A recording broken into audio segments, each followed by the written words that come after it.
Hey girl, welcome to the Hey Girl podcast with Robbie. This is episode 1 of what is hopefully a long-term thing, but this is also my third time trying to record this, so it probably won't be. There's been a lot of crazy shit going on recently. I threw a Memorial Day party or Labor Day party, whatever this holiday that just came up in September was. And it was nuts. I invited like 25 people, expecting like 15 to show up. So I told everybody that I invited, I was like, hey girl, you can invite whoever you want because I want to get lit. Like, it's late. We have off Monday. We can do whatever we want on Sunday. It's great. So I invited like 25 people. 30 to 40 people showed up like right at the beginning. Like I said, everyone can come at 10. I expected like 10 to 15 people to be there at 10, and maybe more people would come in throughout the night.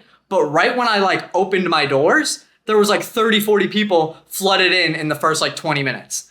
I was like, okay, this is going to be a lot more than I thought. It ended up like the last time I could like see maybe like 60 people were here, which is a lot for my very small 1-bedroom apartment. People were squished together like we were in a basement nightclub.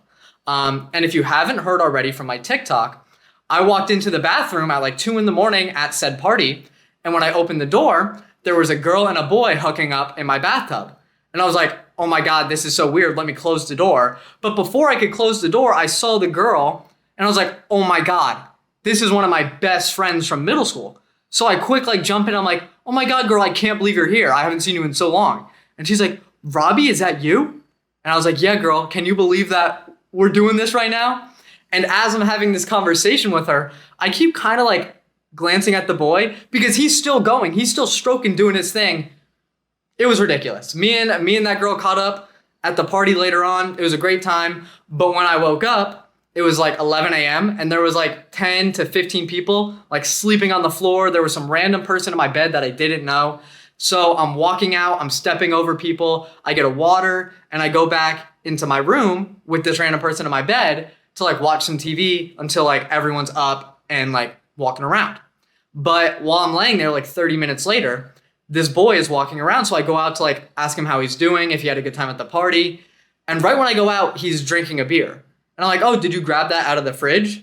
And he's like, oh no, I'm just drinking the leftovers. Boy, you're drinking the floaters? You're telling me right now in your hand, that's a beer from last night. And he was like, yeah, so what? This is the best hangover cure. I was like, boy, I could have got you a fresh beer. Why do you have to drink these ones that could have cigarette butts in them, spit in them, throw up in them? He's like, I don't want to waste. I digress. He can do whatever he wants. But the party was crazy. It was a lot of fun. That's pretty much the most interesting thing that has happened to me recently. So I reached out on Instagram to get some stories from y'all about your craziest hookup stories or maybe your craziest dating stories, because I know I'm not the only one that lives this crazy lifestyle, even though all of my comments are flooded like, oh, what does this boy not sleep? He needs to stop hoeing himself out. He's a slut. Girl, I know I'm a slut. I was born for this shit. And I know I'm not the only one. And I can prove that today because some of the stories that I have in my DMs are way crazier than anything I've ever told. So let's start off with something light, something nice and easy, something that everyone can get behind, you know? First girl. I dated this guy for 2 years and found out he cheated on me with his cousin. Let's stop there. You dated a boy for 2 years. Applause all around, because that is much longer than I think I could ever date a human being for. So good for you for doing that. Unfortunate that he cheated on you, even more so that it was with his own cousin. I did read that right. He cheated on you with his own cousin. Now, I don't know if you ever caught a vibe of this, maybe at like a family function. You saw that him and the cousin were maybe getting along a little too well. I also don't know if this cousin is a boy or a girl, so that's a secret. So I'm sorry that happened to you, even though you committed so much time to this young man, but it gets worse. Then 3 months later, he told me that he was gay and addicted to porn. So the cousin could have been a boy. I don't know. I don't know all the details. She sent me a very short paragraph. Luckily, other people went into more detail, but I don't blame you. I wouldn't want to talk about this either. The gay thing, that's something that maybe he has always known and didn't want to share because he was just like scared of what people might think of him. The porn thing, though, is just a weird thing to tell anybody ever, I think, unless it's your therapist. I think it's weird to tell an ex-girlfriend that you have a porn addiction. That just doesn't really, I don't understand where that was. I don't understand how the conversation could have been going where this boy was like, oh yeah, now's a good time to bring up my crippling porn addiction. So I'm going to rate your story. I'm going to rate all these stories out of 10 on how crazy I think they are.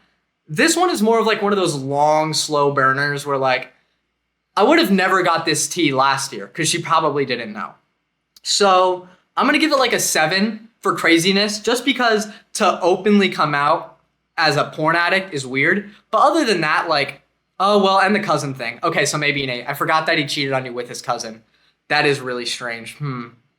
I wonder, now I gotta know, did he tell you or did you find out? Because if he told you that he cheated on you with his cousin, this boy just shares too much.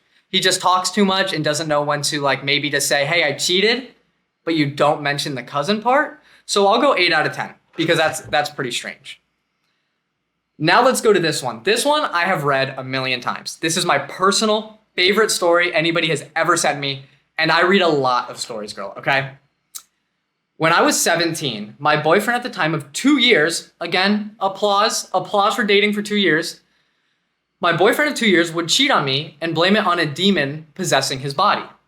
So let's slow our roll. Your boyfriend has a demon inside of him that controls his body. So this is either like a you get out now, like Conjuring kind of thing, or lock him up in a psych ward kind of thing. The first time this happened, you probably should have done something, but let's continue. He would literally text me as the demon and talk about himself in the third person. The demon would then force me to apologize for being upset for being cheated on because if I didn't, he would never allow my boyfriend to have his body back. So now we have a boyfriend that believes he's being controlled by a demon so that he can cheat on you. I think this is just like master manipulation. Like he's just trying to gaslight you. Obviously, he's forcing you to apologize for something that you have no control over and he has 100% control over. And it kind of seems like he did this more than once, the way you're talking about it. I don't know what happened like with you and him after the first time where he was like, oh, hey, like, I'm the demon. Yeah, I cheated on you. You got to say sorry. Because I feel like the first time that would happen, you'd probably be like, oh, wait, I don't like you, actually. I forgot that we don't get along. And then you just break up right there and probably never talk to him again and maybe like report him to the police. Because that is some like mentally ill, not having enough love as a child act. But it gets worse. He even left scratch marks on me in my sleep one time and told me the demon did it. Good times. So now he's even physically harming you. So the demon's harming you, not the boy, not whoever this random demon boy is. He's now leaving marks on your back as you're sleeping. When you woke up after the marks, because he already cheated on you what sounds like several times. When you woke up and you had the scratch marks on your back, were you just like, oh my God, demon, you got it. You can't do that, demon. Or were you like, okay, this is serious. Something's going wrong. Because the way you're explaining this kind of makes it sound like you were kind of being like cutesy about it and dancing around the fact that your boyfriend has like a serious mental disease. And I'm not blaming you at all. Hold on. That sounded like I was victim blaming. No, I just want to know how you were reacting to the situation because I don't have all the facts in front of me. I'm just being the judge and the jury right now. And from what I see, it sounds like maybe you gave him some leash and he just ran with it. And maybe you were just getting pulled behind and you didn't want to let go. Kind of like when you're like this is as if you were walking a dog, but the dog was a bear and he was going full speed and you just really didn't want to let go of the leash. So I'm sorry this happened to you, but this is also funny as hell. And I'm sure that you laugh at it now and like tell all your friends that this happened to you because I would tell probably every single person I ever met. I'm going to give this, I want to say 10 out of 10 because I don't know how much like weirder it can get. I'm sure now that I'm saying that, one of you girls is going to send me like the most out of pocket shit of all time, but we'll just hope that doesn't happen. So I'm going to go 10 out of 10 with this one because it's unreal. Let's go to this one. This one I didn't read all the way through. I kind of just started it and was like, okay, this is already good enough. I don't remember if this girl gave me permission to say her name, so I'm not going to, but I will put it in the video if she allowed me. She starts off with, so I'm trans. And when I was younger, pre-transition, obviously around middle school, I was really good friends with this boy in the neighborhood, and I'd go to his house all the time to play video games and stuff. And his dad was so cool and taught me how to play soccer and would play video games with us. All was well. Fast forward, I transition. I'm now an adult, and the dad hit me up like last year I can't read. The dad hit me up last year catching up, and then asks, hey, you should come over so we can catch up. I'm sorry. I don't want to blame you for the way you wrote this, but there's not enough periods and commas. I'm getting a heat stroke trying to read this. So the dad's trying to catch up with you. Okay, understood. He asked you to come over so that you guys can catch up. Okay, it's weird to invite you over because when you were 12, I think you said, or when you were younger. I'm just going to assume 12. Younger in my head means 12.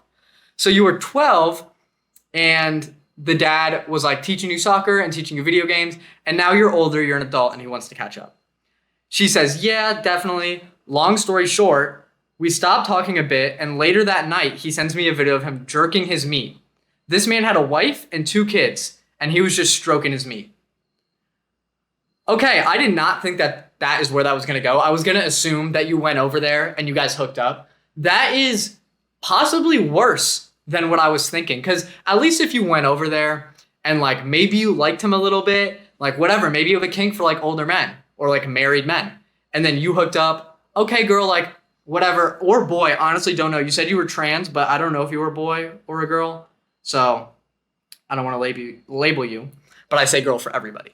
That's crazy. It's crazy for him to just send a random video of himself masturbating, especially like unsolicited, because you probably thought in your mind, I'm assuming, you were like, oh my God, I'll get to catch up with one of my old good friends. And this dad that like kind of raised me, he taught you like how to play soccer. He was playing video games with you. Sounds like a really nice guy. But now that you're an adult, you find out that people are really weird. Most people are really weird. And that's unfortunate that you had to find that out about, I don't want to call him a father figure to you because I don't know the details, but I'm going to call him a father figure to you. But this one is definitely not as bad as the other stories we read. It's not as bad as the demon. It's also not as bad as the cousin cheater, in my opinion, because this guy is just like one of those old weird people that probably go on like Omegle and like jerk off to like the 14-year-old girls. That's just what some men do. It's disgusting. And I don't know if there's anything we can do about it. Maybe just like lock them all up if we can find all their addresses. But I think that's a bigger job than me or you can handle, girl. So I'm going to give that one like a 6. Actually, I'm going to give it like a 5 out of 10. It's kind of weird. It's mainly more disturbing than like freaky or crazy. It's just a strange way for an adult man to act towards anybody. So let's leave off with this cute little story, right? One time I was making out with this guy and he pulls away mid-makeout to say, I don't know why, but I want you to fuck me in the ass right now. And then proceeds to tell me how fucking him in the ass would help our relationship. It was a situationship that led me on for 6 months. That was actually a lot more than what I remember reading it the first time. I don't know why, but I want you to fuck me in the ass right now. And then told her that it would help the relationship. I have one big question. Did this happen in the beginning of the situationship, or was this the end of the 6 months? When he said this, were you like, okay, I gotta not do this anymore. Bye. Because if this happened like right in the beginning, and then you continue to let him lead you on, look, there's nothing wrong with a boy wanting some like freaky play or being like having some kinks. But to say it in the way he said it, especially with no like prior, like, hey, just so you know, I'm into this, or like just like light bringing it on, however you do that, he just came in like right away and just told you exactly what he needed right then and there. Honestly, props for him for just like being open about it, because you could have just like, I'm assuming you were in college, you could have just went to like all your friends and just like made fun of him for it. I'm hoping you didn't do that, but also maybe you did, because it's kind of hard not to. But again, this one isn't that crazy. You only knew the boy for 6 months, which is a long time, but for a situationship, like knowing somebody for 6 months could really mean like you hung out like 6 times, like once a month, but you would text all the time, because that's how most situationships go. It's a lot more texting than it is hanging out. Unless you're me, then it's only hanging out, because I fucking suck at texting. As the people that sent me these stories know, I sometimes didn't reply to these people for hours on end, even though I was the one asking for these stories. So thank you. If you sent me a story and I didn't read it or I didn't put it in the video, it's because of one of 2 reasons. I didn't think that it was like that crazy. Like one of the messages was I gave head in a movie theater. I mean, girl, that's like fun and like a little freaky, but that's nothing that 90% of girls haven't done, I think. I think that's a common thing to do, give head in a theater. But the other option could be I just didn't see it. I did get like probably 100 to 150 stories sent to me, and I read like, I don't know, I hope half. And I picked the ones that I thought were like the funniest or had the most to speak on, because I wanted this little podcast to just kind of be like an introductory, like what you can expect. I tried to make it 30 minutes. I got halfway there. So I'm honestly going to take that. I think it was pretty good. I think it's a little intro into what we're going to be doing here. A lot more of these podcasts now are going to be about me, and I'm going to throw your stories like in there with them. But this one I just thought was funny because when I read that demon story, I was like, this has to be in the podcast or in a video. I was going to make a TikTok video about it completely, but I decided not to do that and just put it in here instead. So if somehow you're watching this, which I don't know if anybody will, thank you for listening or watching the Hey Girl podcast. I hope you come back for the next one. Bye, girl.